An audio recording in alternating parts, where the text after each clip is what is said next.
So I'm speaking with Frank Blackfire, who's welcome back to Sodom after having been out of the band for almost 30 years. So, how you doing today? Yeah, I'm pretty fine. I'm healthy, I'm good, and I'm fine. Yeah, definitely. That's good. Now you've been back in Sodom since 2018. When did you decide to rejoin the band?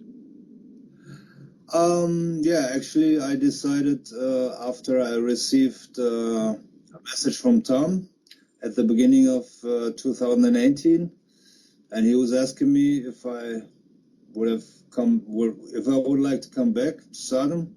I said, yeah, sure, why not? You had played some anniversary shows with Tom and Sodom in the past, right? Yeah, I did. Actually, in 2007, we did Wacken show, and always in between, I was like playing a song with Sodom, like here and there. And in 2017, which was anniversary show, also, I was playing with them a couple of tunes. But I didn't know what was going on at the time, and I thought, Tom and Berneman and Maka, they're getting along pretty good. But when I heard it in like 2018, I was surprised, and I said, "Wow, what's that, man?" Well, now you have been on 3 EPs so far that started being released in 2018 up until recently, and now you've recorded completely on the brand new album Genesis 19. Were you songwriting for all of those, or had Tom already had some of that material written? For the album, Yeah, for the album, the EPs. yeah, the EPs, yeah, we split it with the two guitar players, me and York, and Tom is pretty much responsible for the vocals and for the lyrics. Lyrics, definitely. Me and York, we are the songwriters right now.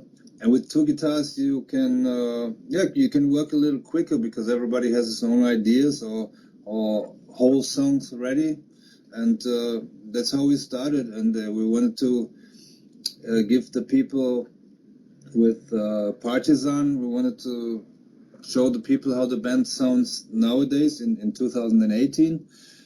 And the next one, Out of the Frontline Trench, was kind of like something for the upcoming album. I mean, Genesis 19 was already on there, Right. and we were continuing writing songs. We always had new songs in between, and that's how we like put it everything together, and finally we got the whole album right now.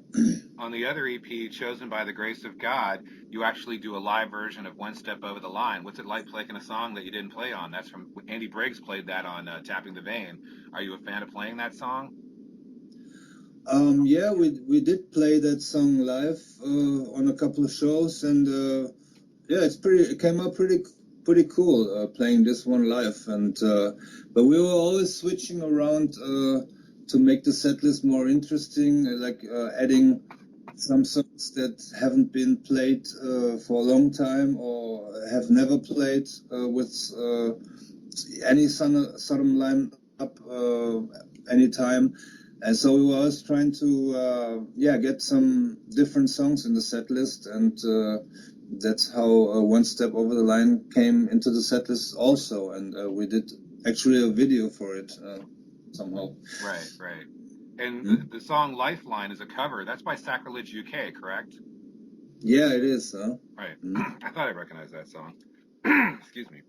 And then, of course, on Out of the Frontline Trench, you re-record Agent Orange, like a new updated version of that, which is pretty fascinating too. Yeah, we did that.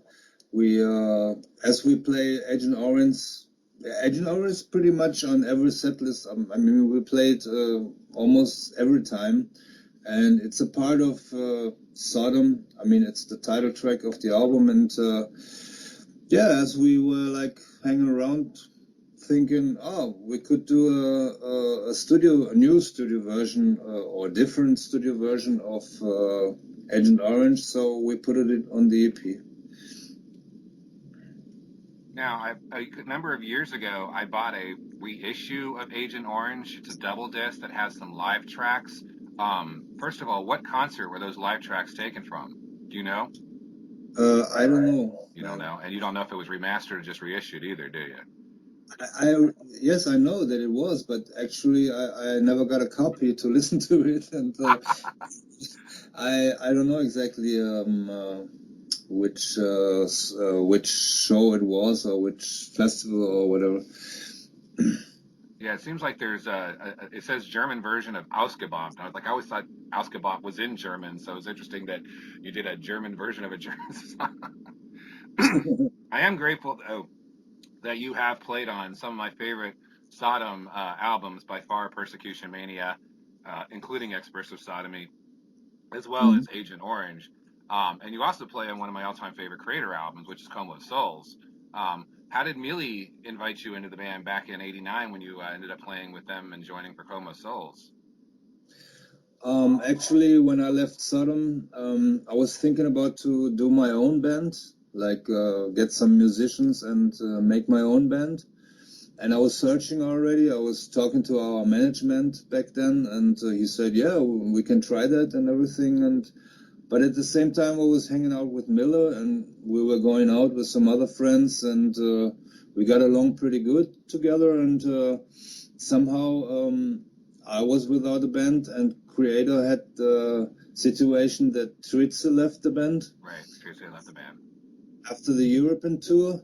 So yeah, at the end we were thinking about, yeah, maybe we should get together, and Miller was thinking the same way, and that's how, because there was not much time for the upcoming US tour for Extreme Aggression, Right. and we had like 3 weeks to rehearsal, and then yeah, we joined forces, and yeah, well, that's how it started, and that's how I joined Kreator. But you didn't play on Out of the Dark and Into the Light and do the Raven cover and the Tigers of Pantang. That was still Trisse, right?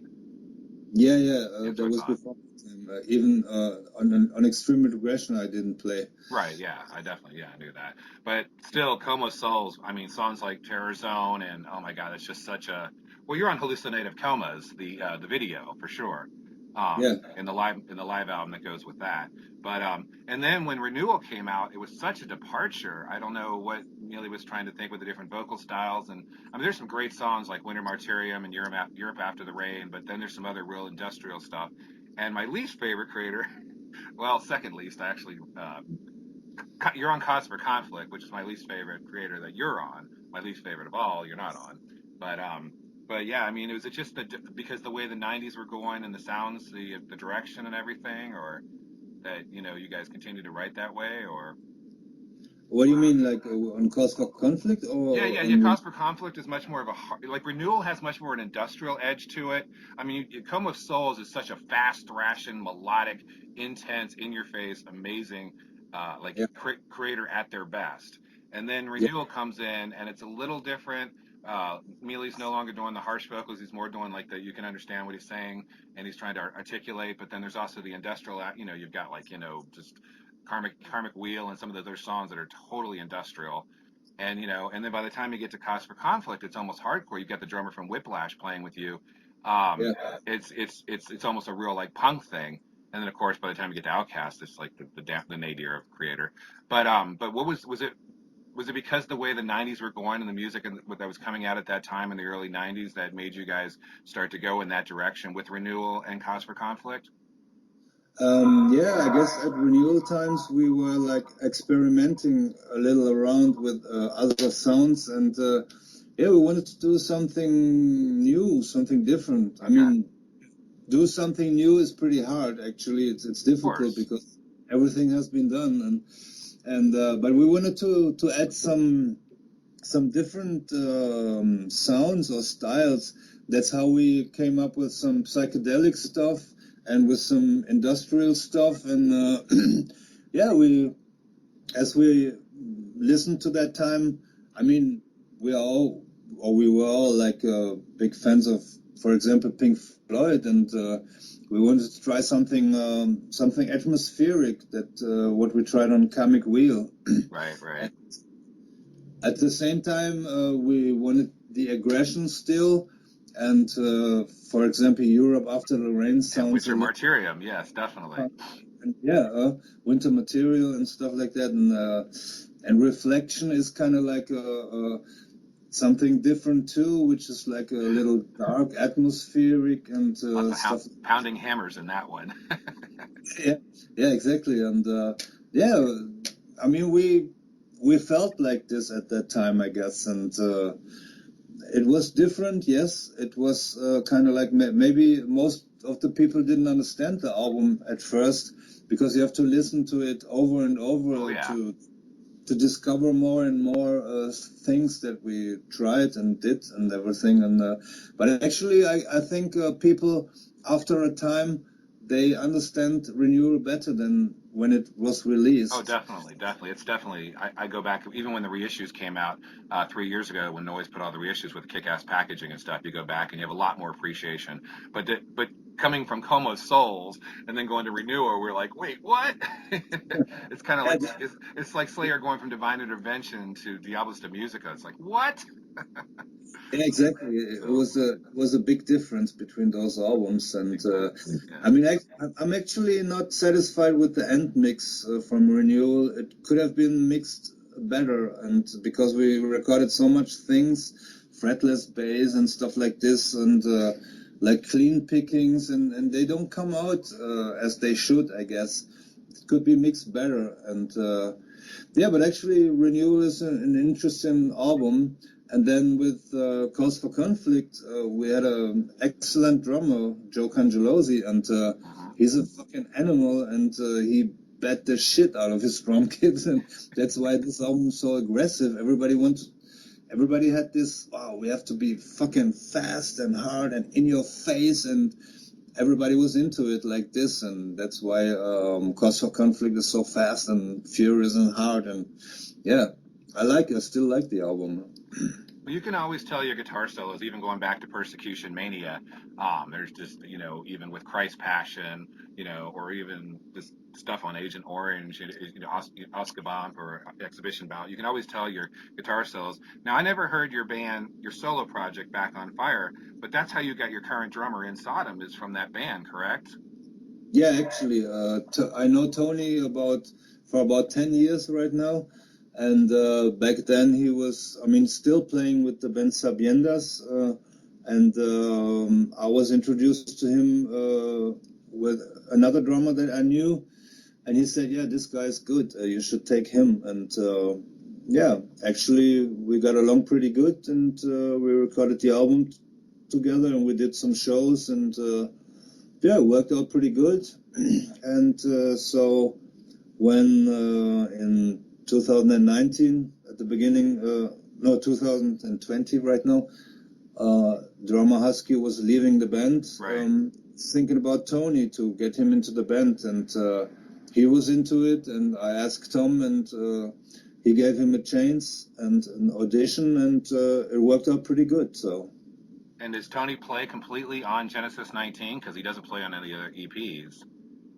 Yes, he plays completely on the album, the whole album, yes. Okay, so he did play completely on the album. Okay, that's fascinating. Do you know who did the artwork? Because the artwork for the new Sodom album is amazing. Do you know who did the artwork for that? Yeah, it was Joe Petagno. It is The guy. for the guy that does Motorhead. It's what it kind of thought Yeah, it was, kind of like a Motorhead, but I want to be sure. Okay, it is Joe. Okay. it's him, huh? Yeah, that's one of the coolest Sodom artworks in a long time. So now with the new album, it's an interesting variety. Obviously, you released Sodom and Gomorrah as a lyric video, and as you said, Genesis 19, the title track, was on the Out of the Frontline Trench EP. But then there's some real interesting songs on, like Waldo and Pigpen. Is that literally Where's Waldo and Pigpen from Peanuts? I mean, what the hell's Tom thinking with that song? I think I don't know the exact story, but he said Waldo and Pigpen were two soldiers in a war. Oh, okay. They I were misread like that. I don't know exactly the whole story, but he told me about who Waldo and Pigpen are. Like I don't know exactly which war it was, and they were like flying an airplane or something like Okay, so there's a historical background. Well, yes, there's always yes. military based themes and political themes and religious themes with Sodom lyrics anyway, so that makes sense. Mm. But it's interesting. You got a song called Glock and Roll. That's kind of a interesting thing too, because I guess Glock being a gun and rock and roll and kind of a play on words, but it's still it's interesting because I think you guys are trying to create that uh, sound that you once had with Persecution Mania and as well as Agent Orange, but also bringing it up to date. And I think that's interesting because you've still got songs that evoke those old style thrash songs. And I think it's cool you kept a song in German. What does Nicht mehr mein Land transport? Night, my land? Nicht mehr mein Land. Yeah, nicht mehr mein Land is kind of like about how Germany moved from, like Tom is telling it about his vision about how Germany moved from when he was young until now, and Okay. he was it talks about this kind of like. And I think it's good you kept another song in German like you did with Ausgeband and with Baumenhagel, and even when you were in the band with Disturban Ursel and stuff. I think that's good because, you know, you are truly a German band with German members, so you should maintain that German feel. Now, speaking of German bands, you have also played on the new Assassin album, which actually I also have not heard either. How did you join up with Assassin? Actually, I joined Assassin in 2016. I was asked by the bass player Joachim. Okay. That was by the time when Michael Hoffman left the band, and Right. he was asking me if I want to join the band.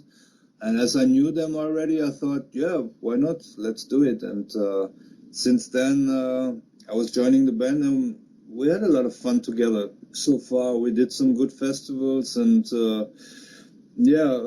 on the last album, I only did some lead guitars because I was too busy to make songs for them because I was with Sodom. Right. And Sodom is my first band, of course, and it's kind of cool with them. We have a lot of fun together, and you know, that's the main thing, and that's the best part of it. If you get along pretty good and everything, and yeah. Did you play on that Cathedral album they put out a couple of years ago, or just the new one?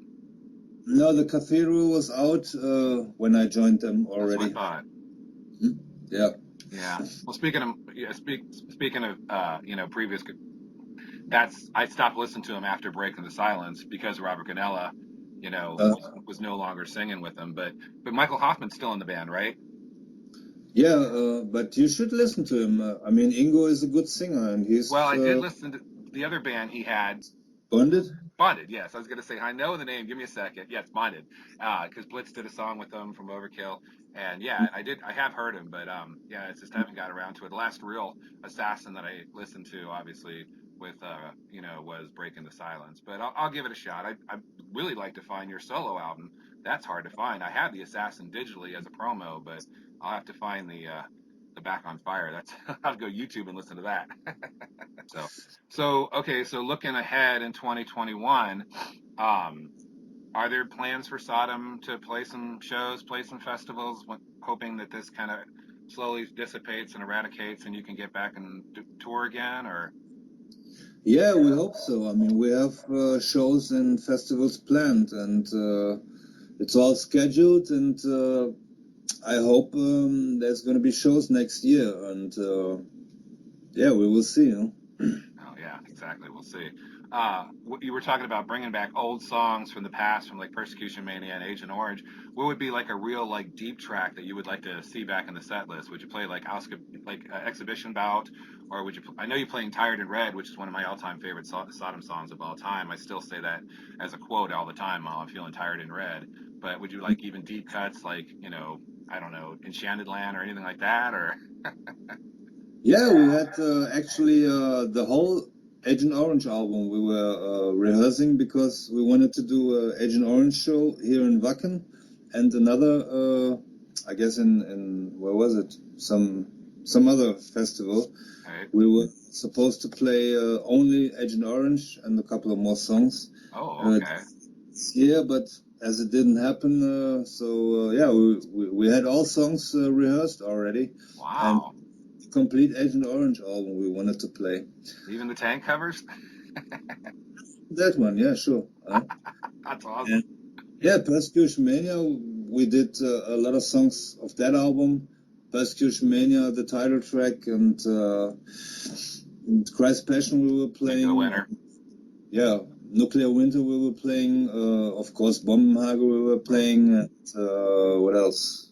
Yeah, I guess that was it so far. But who knows? I mean, we always pick some songs here and there that we didn't play or that Sodom didn't play for a long time or never.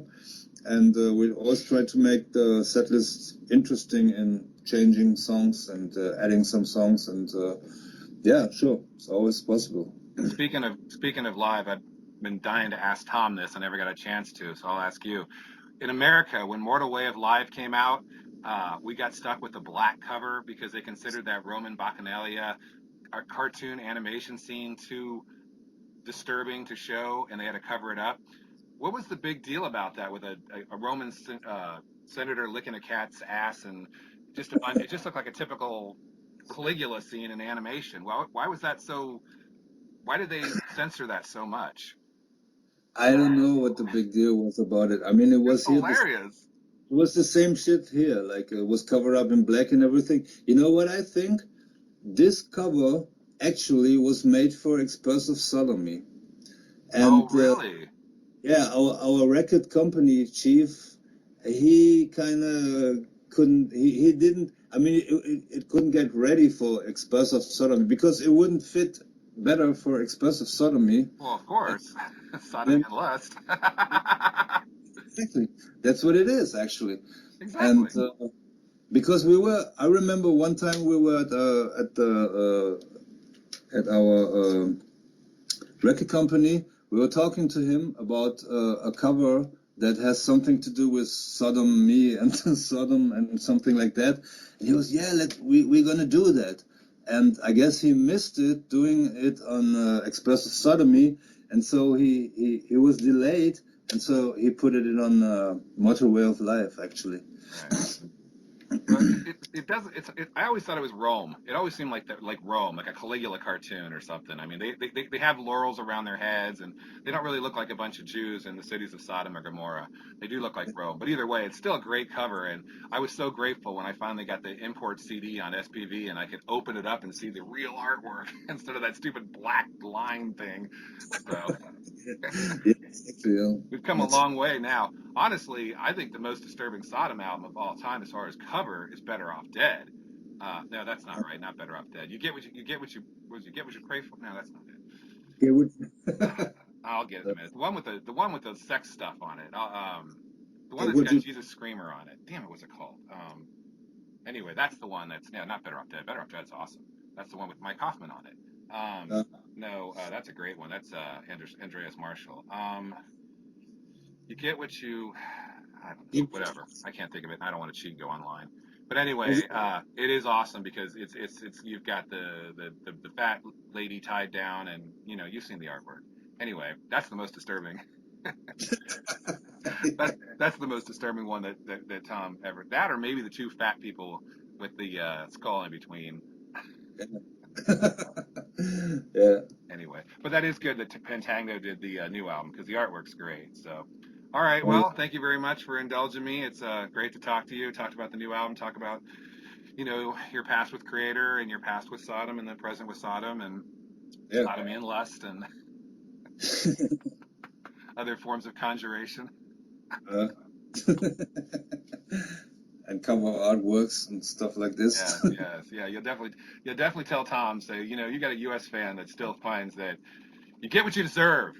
You get what you deserve. That's it. With the fat guy tied down and all the sex stuff around him, and then the album with Jesus Screamer and Jabba the Hutt. Yeah, that's a shocking album cover.